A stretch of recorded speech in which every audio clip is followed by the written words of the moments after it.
Welcome to my book, Blind Visions from Heaven. This is a book that I began writing a little over a year ago. I started it in memory of a past loved one who I believe that I still connect with. It's okay if you don't believe me,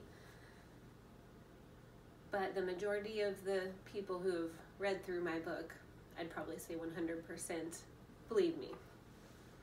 I've had many people witness the things that I've seen and that I'm going to talk about in my book. It was intended as a Christmas present for my mother, but it's become so much more. I'm very grateful for everybody who has followed this, liked this on social media. That's why I wanted to create it into a free audiobook. I wanted anyone to be able to read this story. If somebody likes to read, I just wanted to make it into a great book. That's why I've spent a lot of time this last year on the editing, and that's why I'm going to release one chapter at a time, because it takes a while and everybody wants to hear it, and I know. Especially one chapter they want to hear. And I know why. They miss her. They want to think that she's still around. And I know that she is. So thank you for taking the time to listen to my book. It is very meaningful to me. I cannot tell you how much it means to me. I came up with the idea to do an audiobook because growing up, one of my fondest memories was my grandma's kitchen. Grandma's kitchen was always filled with good things, just like most grandma's kitchens are. We all just want to go back to grandma's kitchen, don't we?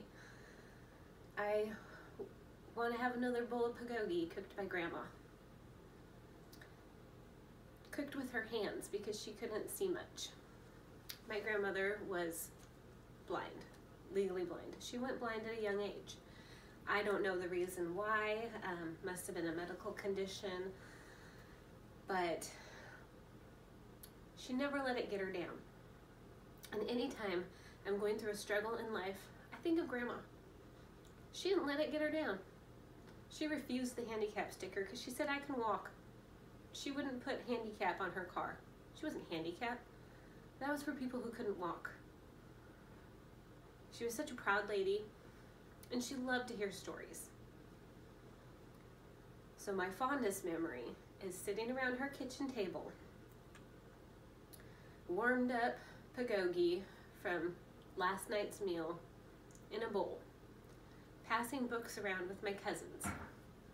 We would read grandma chapters out of the books we were reading. She always wanted to know what we were reading. She loved to hear the stories, and she loved her grandchildren reading to her because she couldn't read. So that's why I came up with this idea to do a free audiobook for the visually impaired, for whoever wants to read it. You don't have to be visually impaired. But my grandma used to get these free books in the mail, free books for the blind. And I thought, as soon as I had the idea, I said, yes, this needs to be a free book for the blind. So here I go. I'm going to step back into grandma's kitchen. I'm going to attempt to bring you all back into grandma's kitchen, and I'm going to read grandma my book. I hope you're listening.